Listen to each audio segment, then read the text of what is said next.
Our moderator for today is James Ridgway, who was very involved in the creation of the Moot Court competition. James is a partner at the law firm of Bergmann and Moore, where he serves as Director of Programs and Training. He has written extensively on veterans law and history, and the second edition of his textbook, Veterans Law, Cases and Theory, was published in May 2022. Among many other things, he spent time at the Board of Veterans Appeals in its leadership, and also served as a law clerk to two judges on this court, Judges Kramer and Lance. Thank you so much, James, for handling this today. All right. Thank you so much, Diane. Thank you for having us here. As everyone can see, we have a very distinguished panel with us today, and also John Gaffney. No, I'm kidding. John is a dear friend personally and of the competition, as you'll see here, and also probably the best decision that we made when I was with Judge Lance was hiring him. So, but he's a supervisory attorney at the American Law Division of the Congressional Research Service, where he leads a team of attorneys providing objective, nonpartisan legal analysis to members, committees, and congressional staff, particularly who want to know how admin law works after Chevron's demise. So prior to joining CRS, John spent 8 years as a law clerk on the U.S. Court of Appeals for Veteran Claims, including stints as senior law clerk and chief of staff to Judge Lance and executive attorney to then Chief Judge Robert Davis. And as pertains to our program today, as a law student, he competed in the first two moot court competitions. And then once he started work, he helped plan the next two competitions and then ran the competition from 2013 to 2018. And since leaving the CAVC, he's served as a volunteer judge and also as a coach for GW law teams in other moot court competitions. So he covers the whole gamut. Also with us on the panel today, in the order in which they responded to my request for their bio. First, we have Chief Judge Allen, who sent me his bio within, I think, about 8 minutes of when I asked people. He's been involved with the competition in one way or another since it began from 2009. From 2009 to 2016, he served as the faculty coach for student teams from Stetson University College of Law. And then after joining the court in 2017, he served as the chair of the court's outreach committee until he became chief judge, and that included coordinating the moot court competition. Next, we have with us today Dean David Johnson, who also sent his bio the day I requested it. He's the Assistant Dean for Advocacy Programs at the George Washington University Law School. He administers the school's advocacy programs, including advising the moot court, mock trial, and alternative dispute resolution, which together host 10 different competitions, and he coaches and assists students with the numerous competitions that they compete in. Next, we have joining us, who sent me after the first friendly reminder, Yelena Duterte, who joined the UIC School of Law in 2019 as assistant professor of law and director of the Veterans Legal Clinic. Prior to joining UIC, she taught and directed the Veterans Legal Clinic at Syracuse University College of Law. She regularly publishes law review articles and opinion pieces in the field, and has been coaching teams competing in the moot court competition since 2012. And finally, who technically provided a bio before today, Alice Kerns has worked at the court for 26 years, starting off as a law clerk to Chief Judge Nebaker, clerking for several other judges and serving as counsel to the Board of Judges for the past 17 years.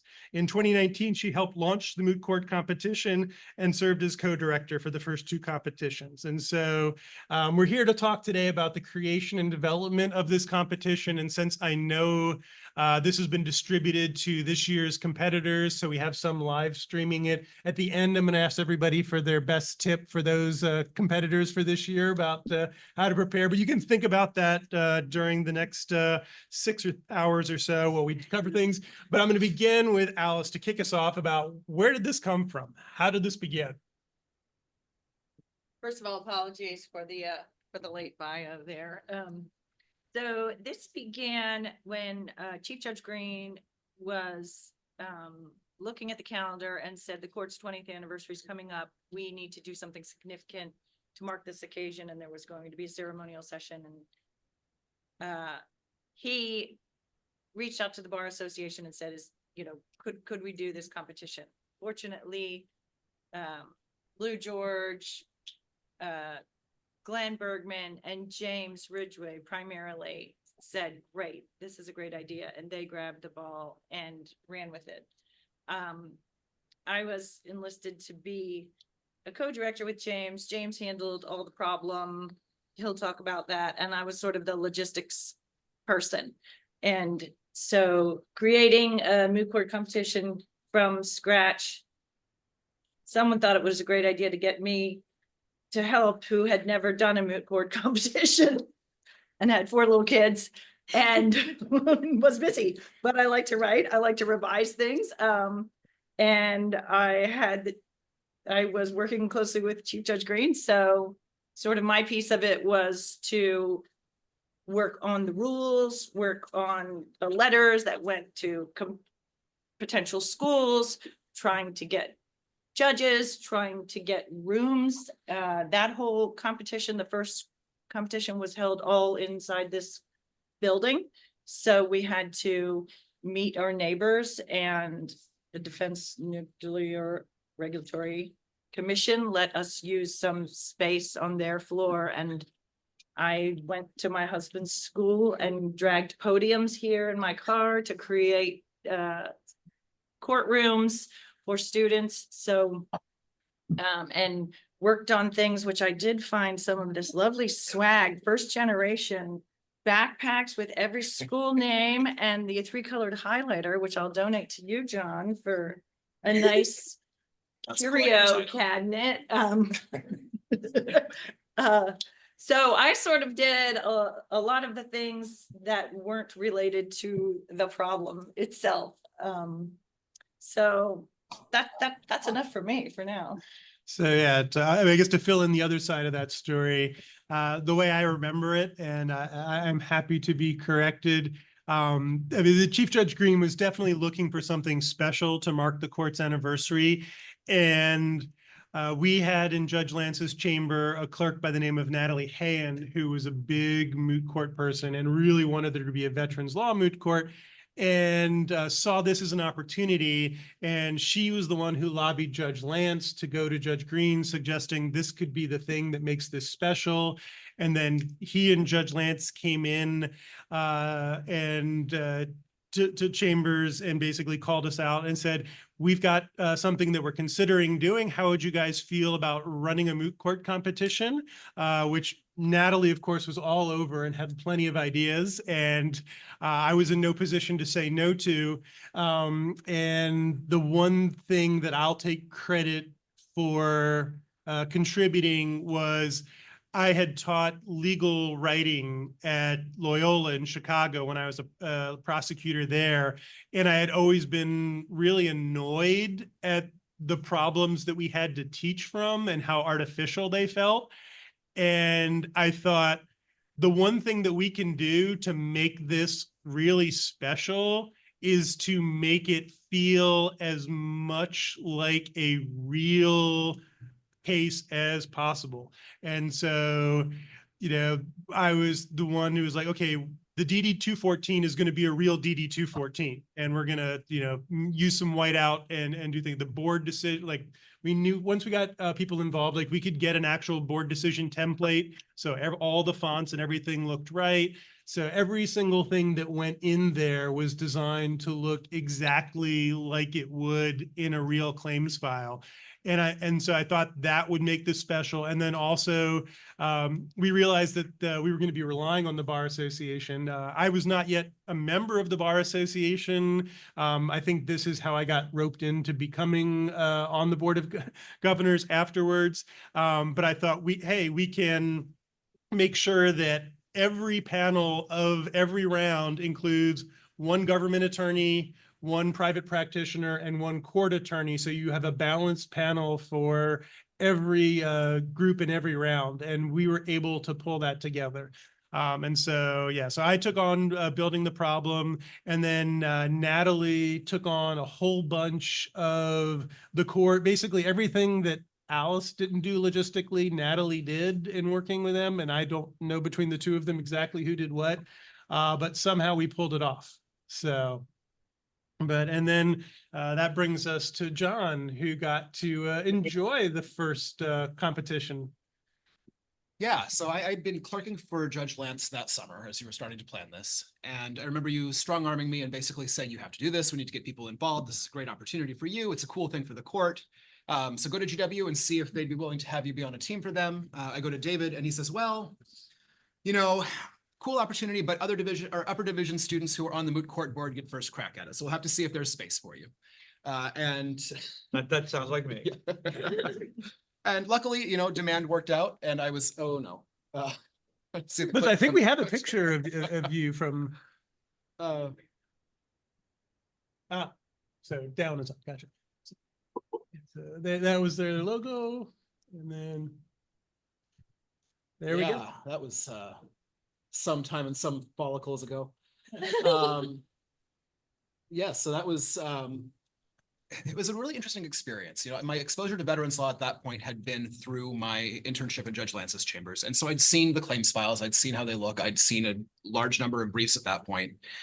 And James is exactly right. The problem was phenomenally realistic. And that was such a cool thing as a law student to be able to play in that world, to be able to take something that felt real and engage with sophisticated legal concepts that are pretty broadly applicable. I mean, if I remember right, I think that first year's overarching theme involved the definition of misconduct in service, and then the Religious Freedom Restoration Act. So I mean, these are big principles that aren't just limited to veterans law, and getting to look at it through this realistic lens as a law student was really cool. Logistically, I mean, we could tell it was the first year. I will not forget the sort of sheer terror of seeing a for emergency use only red telephone, although your folks' conference room that we were in. Thinking, oh gosh, if I bump this, I'm going to start World War III. I need to be really careful up there. But it was phenomenal, and it was a great experience. I think GW had 2 teams that year. You know, Chief Judge Allen will remember that his team knocked me out of the competition 2 years running, actually. can bring our. So let's just clarify. Then Chief Judge Allen was a dean at Stetson University Law School, and he was coaching the Stetson. He was not a chief judge. But it was I mean, it was a collegial group. It was friendly, and it was a lot of fun. Excellent. So, yeah, so that brings us to the next victim up here, the Chief Judge Allen. You were also there. So, and I think we might have a picture of you there. Yeah, boy, speaking of follicles, I mean, you can't even pick me out of that picture. But yeah, so I did, you know, in the time I taught at Stetson, so I taught there for 16 years before becoming a judge. And one of the most rewarding experiences that I did is coaching moot court for the time I did there. I would coach the 4 teams a year in different competitions. And it was the most intense sort of educational experience, because the thing is that if you haven't ever done it, people think that what it is you're getting the people to give a speech about something, but it's not. It's actually extraordinarily realistic. And it, you know, the most engaging thing for a professor would be to sit in a room at the end of all of the work that the students put in and realize they really understand what they're talking about. They are not parroting back something. They are really engaged. And so the competition here was great for that, especially because it was very well organized, and the problem was realistic with one exception, right, which you may talk about, which is that the students were restricted in the authorities they could cite, which if you are a moot court coach, right, you don't like that because it takes away from the reality of the situation, right? But and then you had real judges in the final round of the competition. And so, you know, I coached for those 8 years, and to see the competition grow and then to see what it is now is really quite amazing. I will say this, as I said in our planning discussion for this, I don't know how you all pulled off creating a competition from scratch when you didn't need to, right? I mean, you know, you were just down the street from the guy who knows how to do this, right? So, because there are weird things in a competition, like, oh my God, what do you do if you get an odd number of teams? Right. Yeah, we had one team drop out. But in fact, there's a well-established way to deal with that, right? I don't know how to do it, but David does, right? And so David invents things as he moves on, but yes, I've learned. right. And how you all develop this literally from scratch, as I said to Alice, it is almost as if you unconsciously tried to be Judge Nebaker, having been appointed the first judge of the court and having to create a court from scratch. And you said, well, if he can do it for a court, we could do it for the moot court competition. But it's really quite amazing that it was able to be pulled off that first year and then has continued to grow to really what is really, I think, considered one of the best run competitions around. One of the best. Yeah, and there you go. Yeah, so it did have a closed library for the first few years, and that was completely my fault. I was terrified of students trying to figure out veterans law on their own. And I mean, we certainly had enough briefs back then at the court from people who had never done a veterans case before and were trying to teach themselves and had gotten into all sorts of trouble. We still in 2009 would get people arguing well-grounded claims, and we didn't want to have an experience where some of the students' feedback was like, you completely misunderstood the law. Now, part of it was we also knew that we wanted this to be relatable. So the first one had a RFRA issue. I mean, at least for the first few issues that I developed, I mean, the goal was to find something that was a strong analogy, if not a straight up connection to something general where there was a real circuit split out there or something, so that students would feel like, oh, like I have something to argue that makes sense, that I can relate to, that I can find stuff on, rather than here's some bizarre procedural issue that makes absolutely no sense to me because I cannot figure out this whole system below. So, but we managed to overcome some of those things, especially with the guidance of Dave Johnson there, who helped shepherd the competition from being a one shot into something more permanent. So let me fill in a couple blanks here, and then I'll tell you our story. So John is interesting because no, he really is, because in year one, his team reached the semifinals, and John is actually, compared to a lot of lawyers I work with, just a very calm, likable person, but inside burns this very competitive fire, and he was going to come back and win this. And so we had two teams in that first. I remember this very clearly. And they were both eliminated in the semifinals, and each team had a 3L and a 2L. That I don't remember how that happened, but the two 2Ls came in within, and you were one of them, within minutes of the competition ending, saying, we're going to be the team next year and we're going to win it. And they made it all the way to the finals last year. And Chief Judge Allen and his team, a new team, was sitting there waiting for him. And once again, John could not win. So that's, so how did GW get involved? It's a collection of things. So I was very excited that two GW teams, had made the semifinals, and I came down to watch it. And then next thing I know, I realized Judge Sholin is a GW alum. And then next thing I know, Judge Sholin schedules a meeting with me to say, we've had internal meetings on this. We'd actually like to make it a regular thing. But, Chief Judge was kind enough to say, we need somebody more who understands this. And, the one thing about the court, they are the perfect partner to do a moot court, because there's a lot of bad moot courts out there. And, they are writing the best possible problem. They are in a very, very, very nice way twisting arms to get the best possible people to come and judge. I'm going to tell a quick little story, and this has nothing to do with this competition.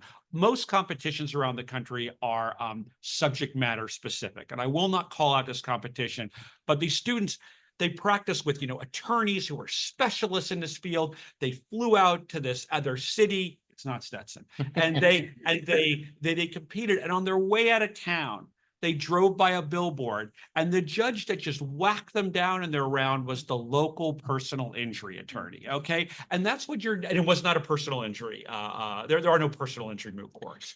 And you know, There's an opportunity. there is an opportunity for the Library of Congress. But that's Speaking not only in my personal capacity.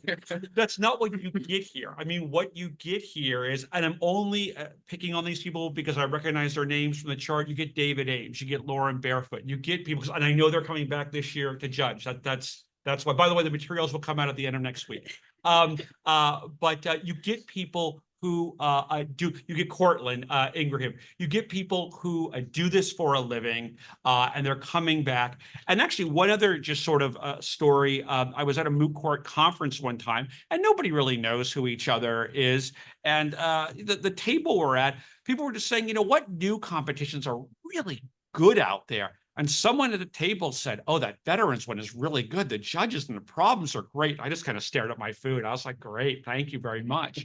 But as great as the problem was, oh, and one other thing, no other competition, 3 federal judges in the final, which has been in their courtroom, which has been a standard of this since year one. No, I'm sure there's one other one when I say no other one, but not many competitions are able to do that. So the partnership has been great.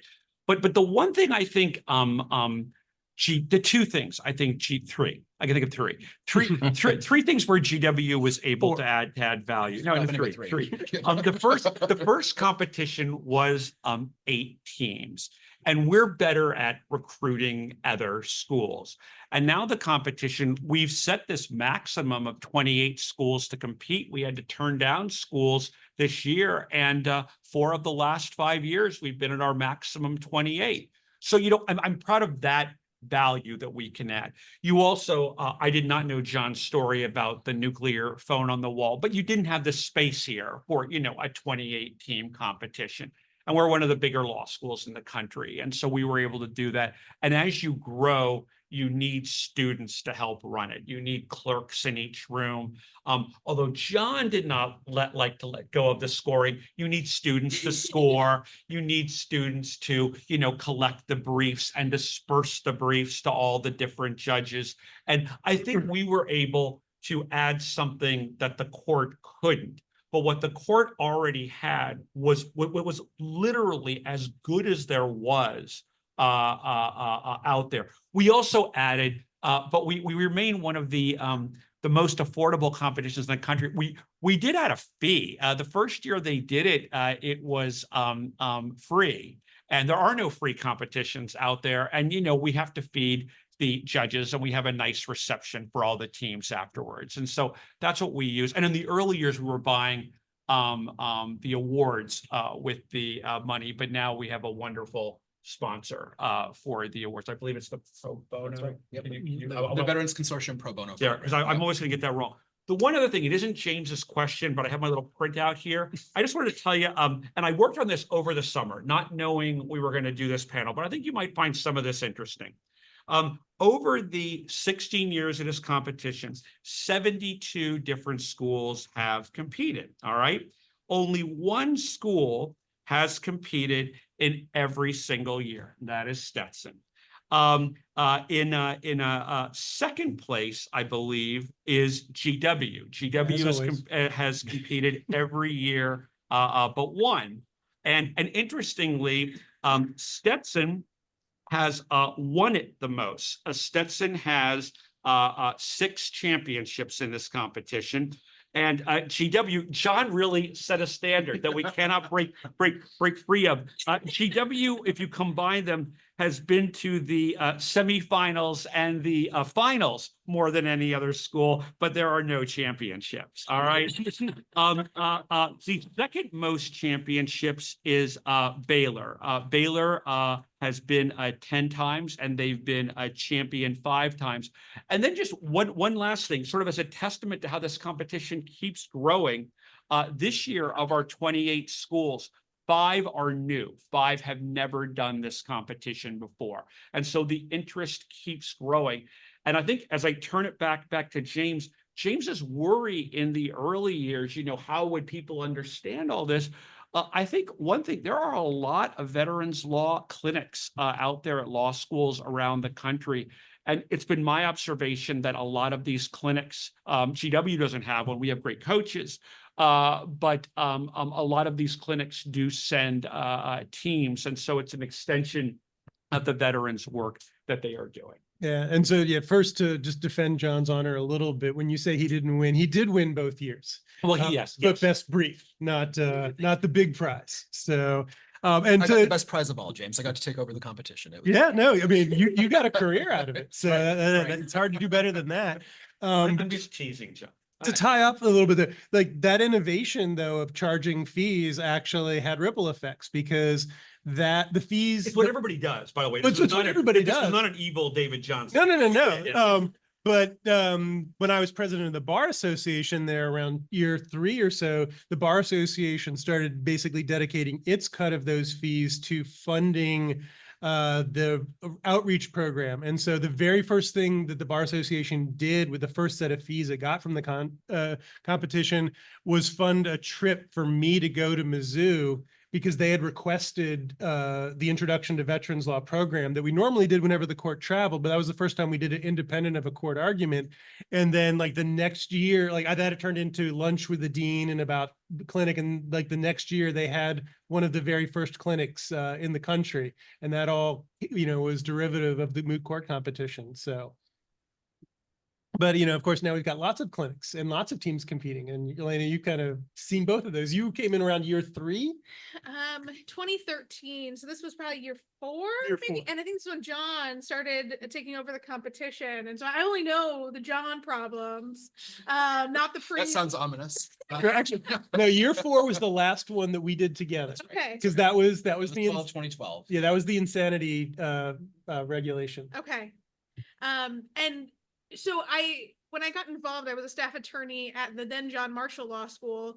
And I got to coach a really great team with, you guys know, Nick Esterman and Jillian Berner. And so those were 2 of my students who I coached. It was really exciting. And I got to know them way too well. As Judge Allen knows, when you're coaching a team, you are intensely in the room with them a lot. And so before you get the problem, you have to do them some pre-work. And the first years, I didn't really understand this pre-work, but now I do. Giving them an overview of admin law. Now we're in Loper Bright, but before it was Chevron, Auer, explaining all this deference, because law students typically did not understand where we were. So giving them an overview of veterans law, admin law was important.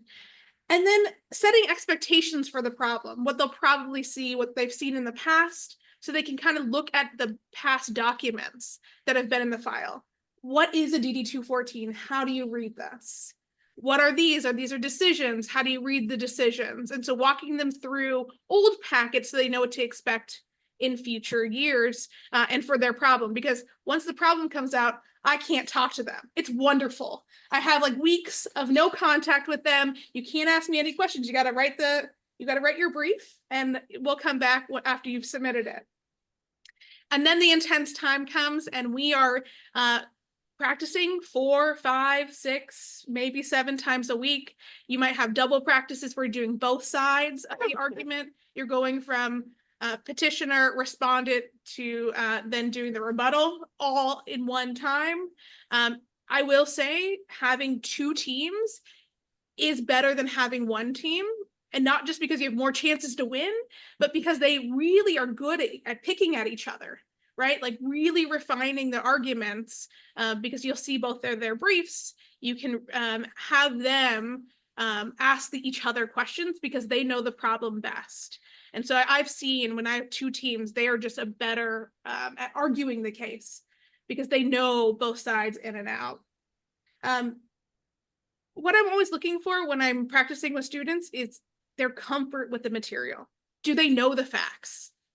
Do they understand the law? Can they respond in more of a conversation with the judges? I ask them questions that are expected, right? The questions that are pretty clear on their face that they're going to be asked. And then I ask them questions that are in left field that they never will expect, because judges do that at these competitions. You'll have a judge who's like, finds one little fact and they want to harp on this fact. And it's really good for the students to understand how to have that conversation and shift back to the true argument at hand. And I've been lucky to have alumni who've done this competition and who are in veterans law to come back and help Moot the students. Luckily, they can come on Zoom now. They don't have to be in person in Chicago doing it. And so it's been really nice to have alumni come back, still be involved in the competition in that way if they're not grading the problem and if they're not actually being a judge here in DC. I will say 2 of my favorite problems. There was a Second Amendment case that was wonderful. I think, John, that was maybe one of my last ones, I think. Yeah, that was a really intense case for students to grapple with their own feelings about the Second Amendment. And I thought that was really helpful to work through both sides, right? You can't just argue one side, you have to argue both. And it made them really think through, okay, what does the Second Amendment mean? And what does it mean to the court? And then I'm gonna call it the Loper-Bright problem now, last year with the Chevron problem and overturning Chevron, which then the court did, right? Overturn Chevron. And I think students had a lot of feelings about that as well. And so this was a really good opportunity for students to see that these are cases that are coming up. And I mean, today we had Bufkin at the Supreme Court. These cases are going to the Supreme Court, and I don't think we've had a term where we haven't been back to the Supreme Court.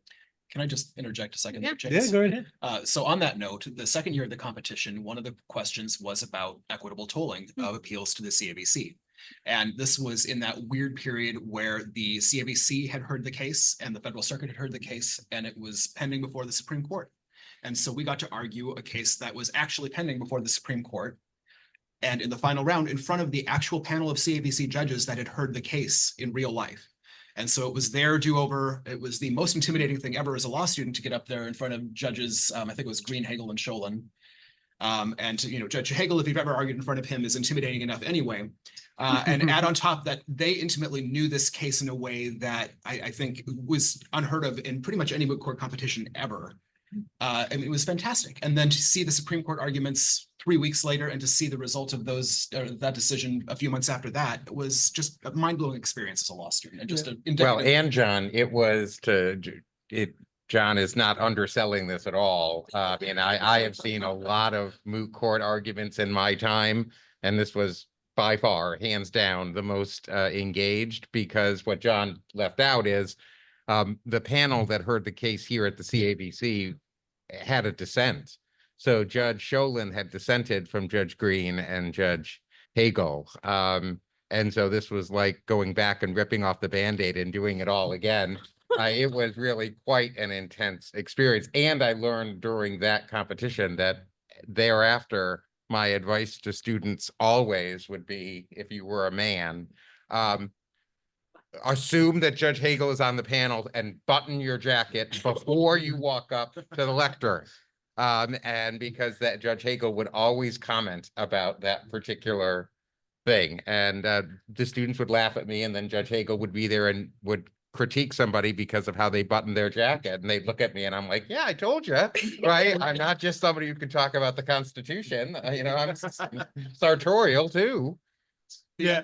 Oh, sorry, I mean, that particular round was just completely different than anything else, because not only did that panel know the record as well as any of the students who had made it to the final, they knew a whole bunch of stuff that was in the original record that the students didn't know about, but they couldn't divorce themselves from. And so they'd be getting questions that sort of went beyond the facts as created for the moot court competition in order to get back at those little points that they really wanted to keep debating. So, but yeah, so, I don't even know what else we've got here. So I just want to quickly make sure. Is that the, no, that's Judge Allen again. Yeah. So you can see some of the other different panels that have been up there. So, and then is that okay? So that's the end of it. So, but John, I was going to transition to you. So getting into the whole development part in terms of what was it like building the problems and then running it? How do you feel like it changed from when you first got to that side of the competition to when you were finally ready to hand off the reins? Oh, that's a lot. So in terms of building the competition problem, I think you stated it pretty well, which is that it was always this sort of fine line of finding two issues that were current but not too current, because the arguing a case at the same time the Supreme Court was considering was maybe just a little bit too close.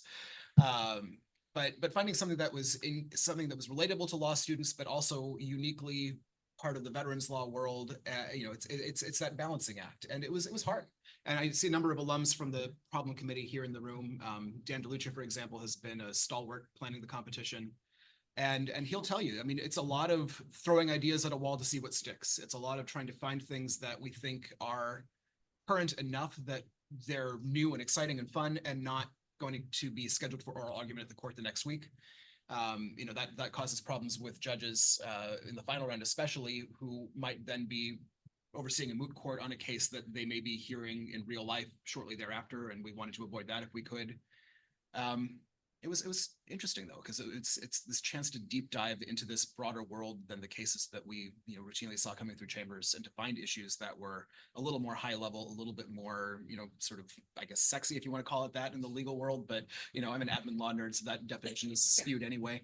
But it was interesting. It was a fun chance of those tensions and trying to figure out how to put something together that made sense. And then I get to Go ahead. I get to take off my lawyer hat and pull out Photoshop and try to make this thing look like a real record. Mhm. And if anybody needs old VA date stamps, I'm not saying I know where to find some, but Yeah, was the Henderson one the one where we had like a schizophrenic pro se veteran who was trying or is that a different I issue? don't know that. I do remember the competition for the handwritten note from the veteran that looked crazy enough, but not too crazy, Mhm. but looked like a real letter, but it was still legible. There was a lot of thought that went into that.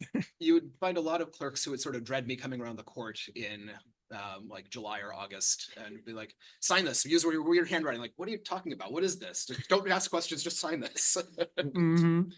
I can see Dan shuddering over there. No, actually, I'm glad John brought up Dan. I just wanted to interject here and just do a quick thank you to Dan. Dan's sort of the one person sort of, from my point of view, remember GW only sees part of this. We don't see all the inner working at the court, but he's the one person sort of missing from this panel. I mean, it went from James to John. John set such a high standard. There was a lean year or two after John left. I think everybody was scared of the incredible work John had created. And then there was the chief judge and Dan. And those are the four people that GW would view as their partner. And everybody else is going to get a thank you for being up here. So Dan, I just wanted to thank you. You've done a great, and he continues. He's all over this year's competition.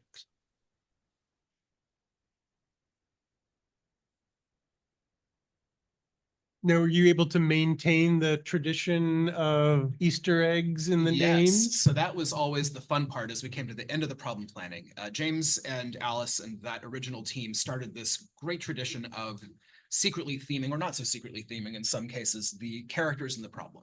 And so the first year we had veteran Gerald I. Joseph, or G.I. Joe.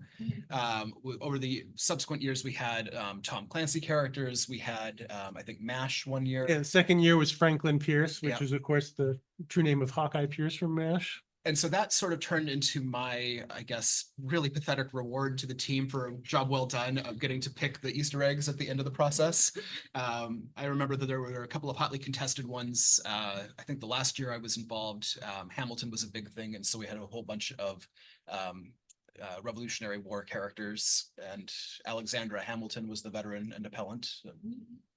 So that was, one of the little ways we could add some fun into the process. Mhm. You know what's funny about this is I oversee in a different hat a mock trial competition, and the problem authors who write that every year, the ne'er-do-well that injures someone or the medicine that goes bad is always named after me, and I look forward to seeing what Joe Sonafon has done to someone this year when the pharmacist gave them the wrong Joe Sonafon or the wrong dosage or something like that. So now, Chief Judge Allen, you now see things from the court side of this. I don't know if you have any additional Stetson stories you also want to share, but what's the competition look like these days from the court side? Well, so first of all, I want to pile on and say thanks to Dan, not just because, you know, he has acquiesced to my puppy dog eyes over the last several years, before wielding this enormous power as chief judge, or as Judge Bartley likes to say, you become chief judge, you grab the reins and you realize they're connected to nothing. So, but for the court, it's super important, this competition, because it lets us get our name out there, that develops the fact that, you know, veterans law is out there as a field. And if you think about it now, you know, we have 28 teams that are going to be competing. Well, from the court's perspective, that's like 60 law students, you know, 50 to 70 law students, depending on how many people are on a team, and coaches from law schools. And so we have 5 new ones. And they're going to come and they're going to see that this is a real area of the law with real people, and the semifinals, you know, in addition to our clerk of court, Tiffany, being a judge. We're going to have the acting general counsel of a federal cabinet agency be a semifinal round judge. And so this is really important for us to get this name out there, which is why we enjoy partnering with GW so much. I do have one interesting story that happened while I was here. I won't tell the one. I'm going to save the one that Yelena, you can tell. But so at one of these competitions, where we had come, something happened as a coach of a team that rarely happens, that the students absolutely hate, but the coach truly loves, which is Stetson brought 2 teams to this competition and they both made it to the final round. And at that point, I mean, I don't care. I mean, right, you know, and so, but they care, they're intensely. So in any event, one of the teams wins.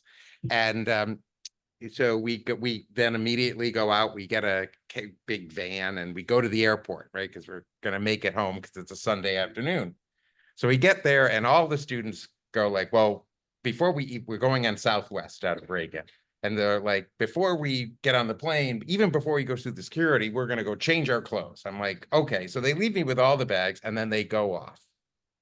Well, they're all back, except it was 2 men and 2 women. And one of the guys' name was Taylor Ryan.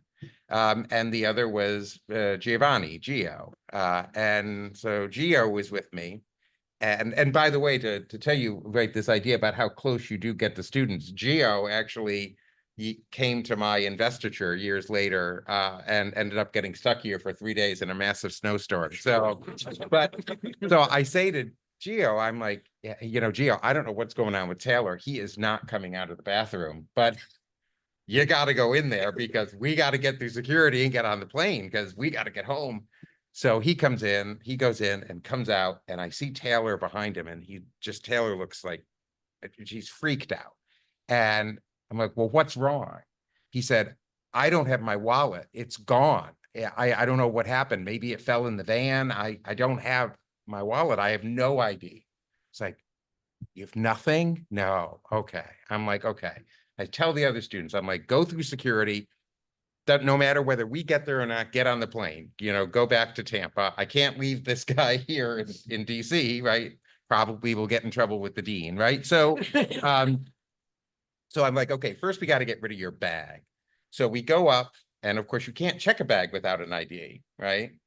But I'm making eye contact with the woman at the desk, right? She looks at me and she's like, "This is your bag, sir, isn't it?" And I said, "Absolutely." And Taylor says, "No, it's my bag." And the woman's like, no, you misunderstood me. "It's your bag, sir." I'm like, "Yes, it is." And Taylor says, "No." And I'm like, "Taylor, it's my bag." And she's like, "You have an obedient son." I'm like, "Yes."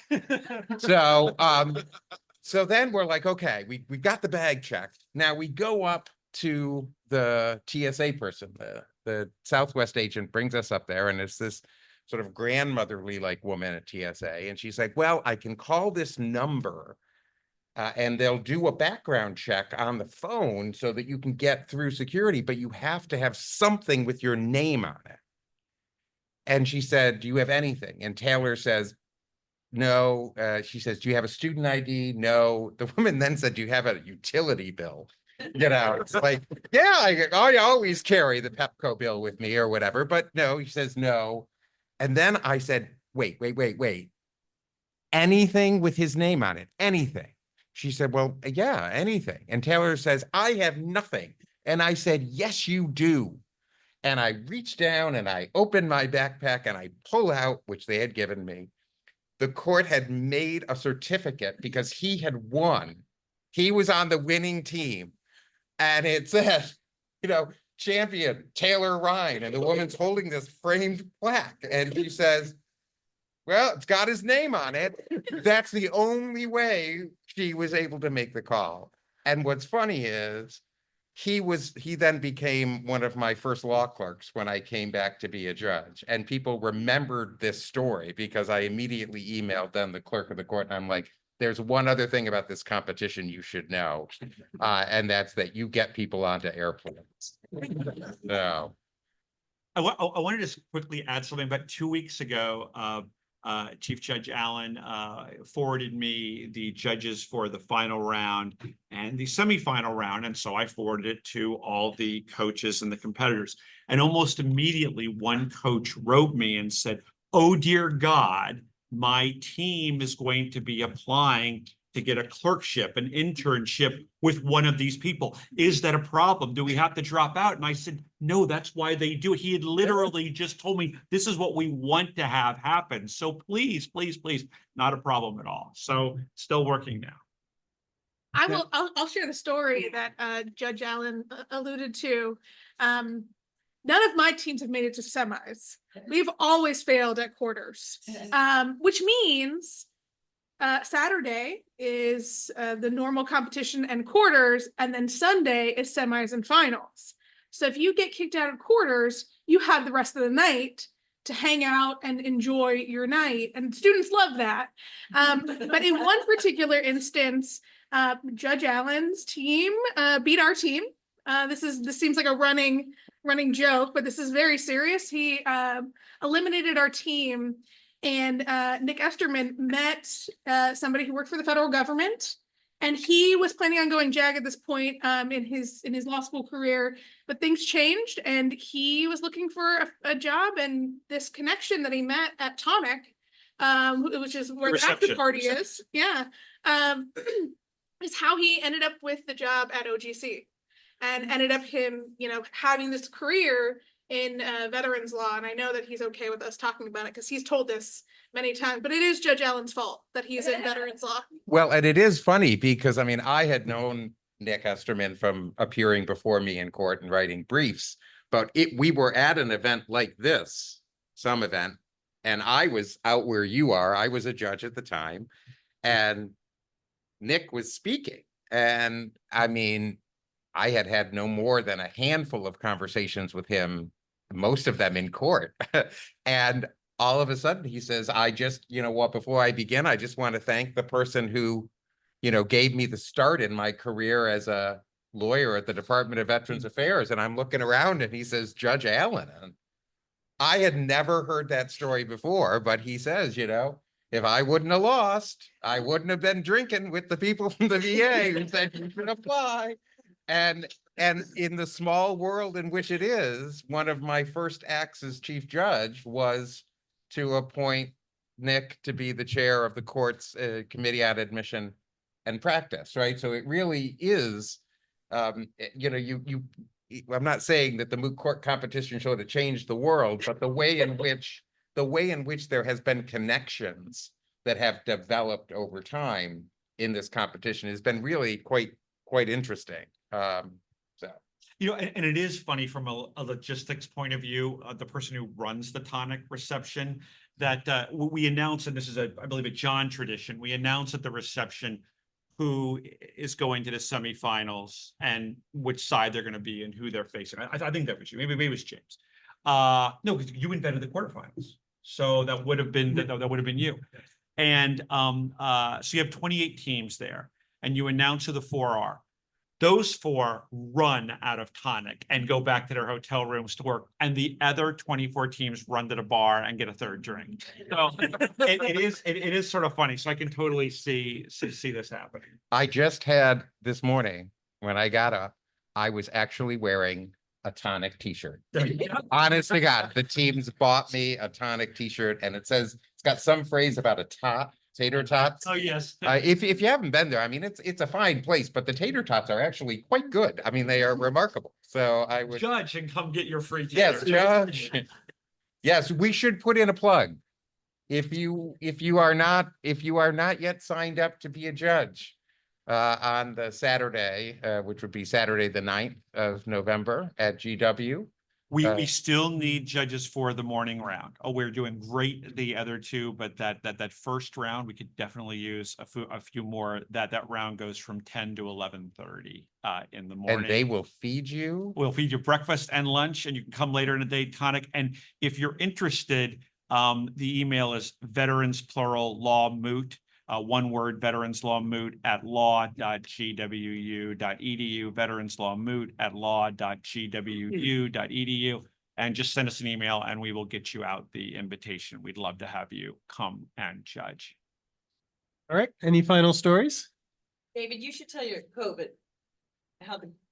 Okay, so I thought of this earlier when James was talking about the partnership with the fees. Over time, things have gotten more expensive, and that partnership actually is gone. And one of the reasons that all the money gets spent in doing the competition, A, we've never raised the fees from year 2, and B, was our really interesting COVID idea. So the first year of COVID, obviously, we did what every competition in the country did. The bad answer was we're canceling. The good answer was we're virtual.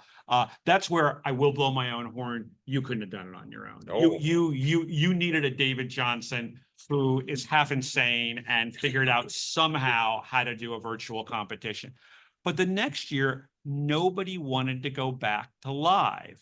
And the world was opening up a little bit, and I couldn't get them meeting the students and the coach. I couldn't get them into GW. GW had so many rules, but the court was open to having, the amount of people that come here, a semifinals and a finals here. We're wild and crazy people here. They were allowing it. And so what we did with the fees, we had a virtual competition the first weekend. And then on that Monday, and this is no small amount of money, we bought their tickets that Monday, and we flew them here on that Friday or Saturday, I don't remember. And they competed that weekend right here at the court, and we flew them back. And we also took all 4 teams, I believe the Capitol Grill is around the corner. Yeah. We took them all to the Capitol Grill around the corner, and that was an entire budget. That was not, there was not, actually, you know what? It did cost more than 1 year. We took any excess from previous years. So, that was interesting. And we were the first competition in the country to return to a hybrid a model, which was nice because students really do. The virtual's better than nothing, but if you can do it live, it's a good thing. It's a good thing. And that is one of the things so if you aren't in the legal education world, you might find this hard to believe, but there is a real strong community of people who are and I was not in this group. I coached and taught other subjects, but who are structure moot court competitions for the purpose of really pedagogical value. It's not just, listen, it's always better to win than to lose, right? But, the lessons you develop by not winning. I had a competition where I coached somebody who had a PhD from Stanford. I mean, this was a very smart guy, then went back to law school, and we were in Atlanta, Georgia, and the problem had to do with a roller coaster in a fictional town, okay, in a fictional state. And the whole thing was a regulatory taking. the town said the roller coaster can't go more than so many miles per hour. And the question, what did that take all economic value from the roller coaster? That's all you need to know. In any event, as he gets up and is arguing, one of the judges says, the fake judges, right, says, have you gone out and looked at the roller coaster? Okay. And the guy stopped and he said, well, no, Your Honor, I haven't. And she said, well, that's professional malpractice. How can you stand up in front of me? And she went on and on and on. And she said, have you researched the codes in New Carrollton? That was the state, the 51st state of New Carrollton. And he said, well, no, I haven't. And she said, again, you're committing malpractice. And then her judging form gave him the literally lowest score you could possibly give.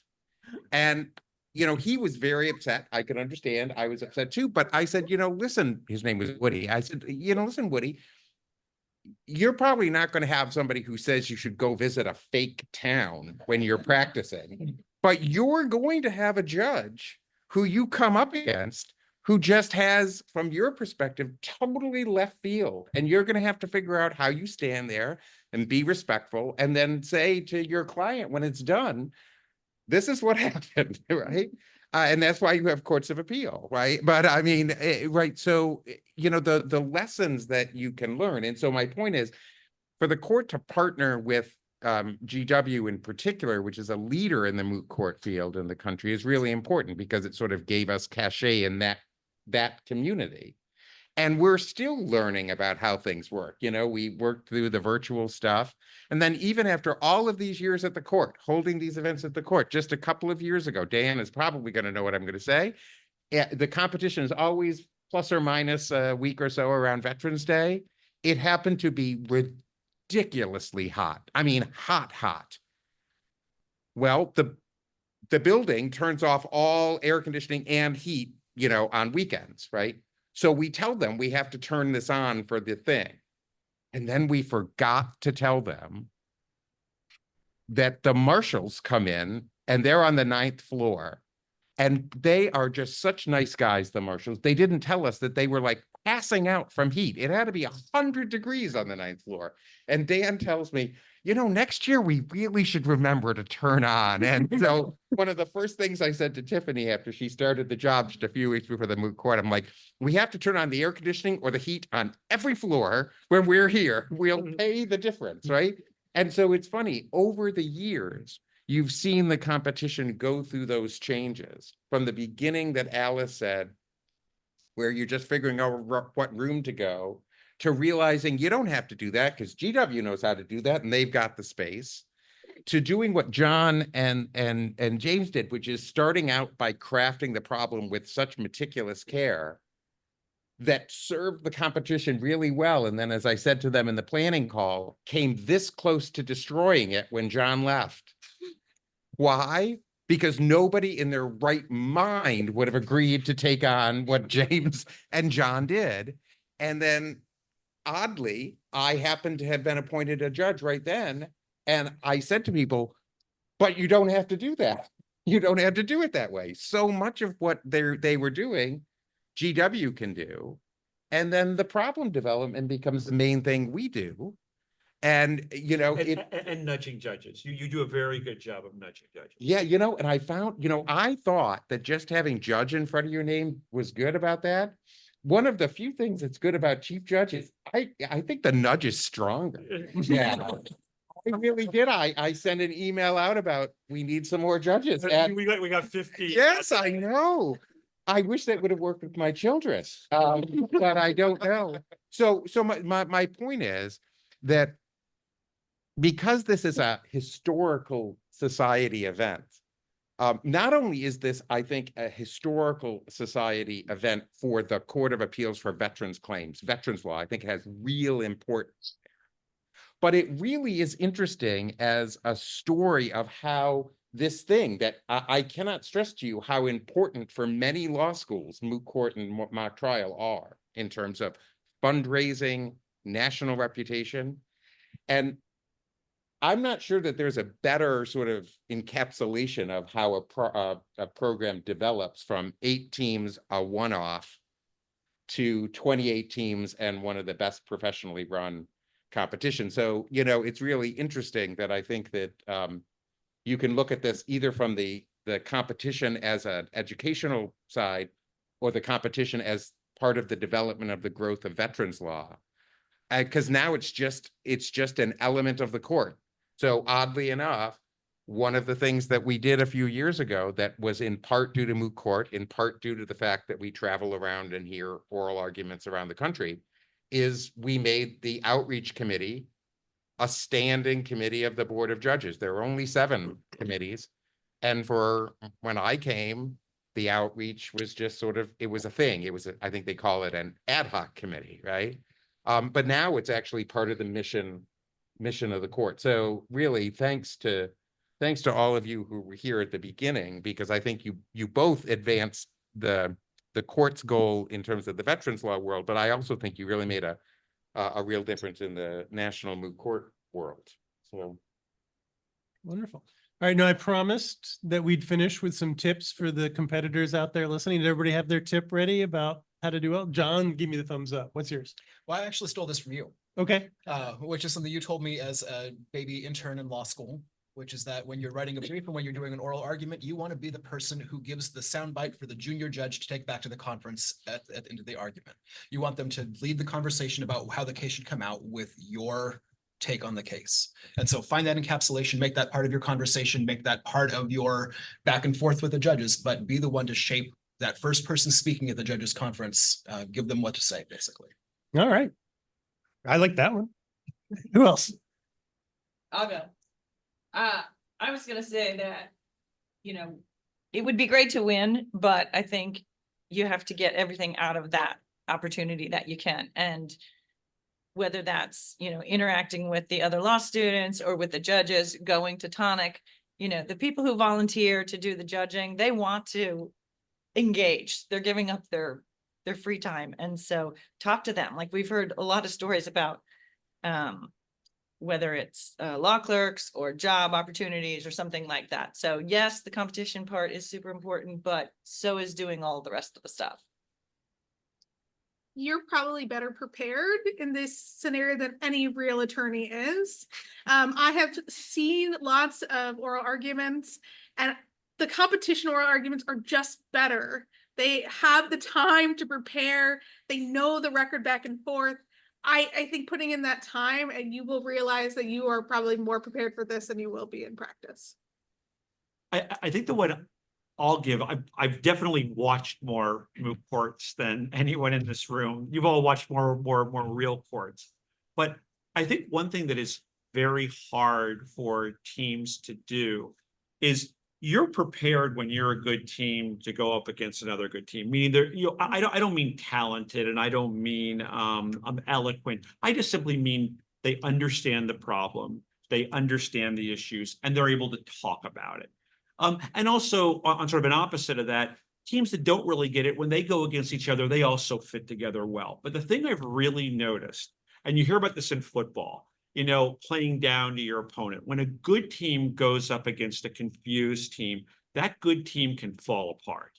And I don't think that happens as much in the real practice, but I do think if there are any competitors, listen, you should practice this, but you need to develop that skill where no matter what crazy thing petitioner said, you're able to bring the argument back to where it should be, and you're able to talk about the arguments that make sense. And you've also got to let go of that law student thing where, well, they argued X, so I have to respond to it. No, you don't. Everybody in the room knows that was a crazy argument, you know, and wasting time, you know, debating that. And I think that is a hard skill for a lawyer. I think it's a particularly hard skill for a moot court team to get on task and talk about what you think are the important issues in the limited time you have. I guess I'd say, well, the one thing I was going to say, I'm just going to park on what Yelena said, which is I'm talking to the camera now. If there are competitors out there, you know more than most of the judges who are going to be judging you. And that's because you will have spent a very, very, very long time preparing for this, more than you will ever spend on any case unless you have a high Supreme Court practice, right? Because a client won't pay for you to spend as much time as you do from a court, which means don't get sucked into the trap that every question from a judge calls for a really complicated answer, because you can then look really stupid, right? At one competition, the judge asked a question that was pretty basic, and my student went into this deep philosophical discussion about administrative law, and the judge says, no, what page was this on that you're talking about, right? I mean, the student just heard the legal term and immediately jumped to it. So I want to underscore that. But my point that I was going to say is, and I think this applies to real life too, is that the reason that I win is not the same thing in most cases as the reason that I don't lose. And a lot of students, particularly when they are responding, think that what they have to do is, what they're actually saying is, this is why I don't lose, as opposed to affirmatively making your case about this is why I win. And what you do then is you give up an entire advantage to the other side because they have dictated now the field on which you're going to play. Right. So just keep in mind that, you want to guard against not losing, but ultimately not losing and winning aren't necessarily two sides to the same coin. All right. And then, so I'll conclude with my tip from 2.5 years as an appellate litigator and arguing 2 or 3 cases a month. It's human working memory is only good for about 5, 6, maybe 7 things at a time. So you want to boil your case down to 5 sentences. Those are the 5 sentences you're going to say at the beginning, and hopefully you can get those out before you get interrupted. But more importantly, level 1 is answering the questions. Level 2 is taking those answers and walking them back to those 5 central points, that one parenthetical that you want this case to be about. And the way to practice that is you've got this really long, detailed Roman numeral outline that you've put in this big folder. Take that, photocopy it, cut that up into pieces, and then fold all the pieces, put it in a hat, and then have somebody just pull them out one by one and ask you a question around that, and practice answering the question to that specific point, and then walking it back to one of those top level Roman numeral points that's part of your central thesis, so that you're connecting each answer to that bottom line. As you keep saying the same things about this is why we win, and you keep hammering that home, that's when you look like you've got a really big coherent theory of the case, and you're not just able to answer questions on the fly. So that'd be my advice about how to practice. You know what's really interesting about your point? That's what Chief Justice Roberts did to prepare for oral argument when he was an appellate attorney. He would write what he thought all the possible questions were on 3x5 cards, and then he would just throw them on the floor, pick them up, and he would have to answer them in random order and constantly try to get back to the point. So, all right. I'm glad he copied that from me. There you go. No. All right. Well, thank you so much to our distinguished panel and to John for being here. We really appreciate it. So it's been a wonderful time. We had a great time in this discussion. I hope people enjoyed it. The video is going to be online for anybody who missed part of it, or if you want to share this with anyone. And so with that, I think we're done. Diane, anything we need to share on behalf of the Historical Society? All right. So, yeah. Veterans law end up, at the drinking. Yeah, so to simulate the moot court competition, we're going to go over to the bar and have a drink. Exactly. So none of us has to compete tomorrow. Yay. So 3rd drinks for everybody. All right. So thank you everybody for joining us, and we'll see you again at the next Historical Society event.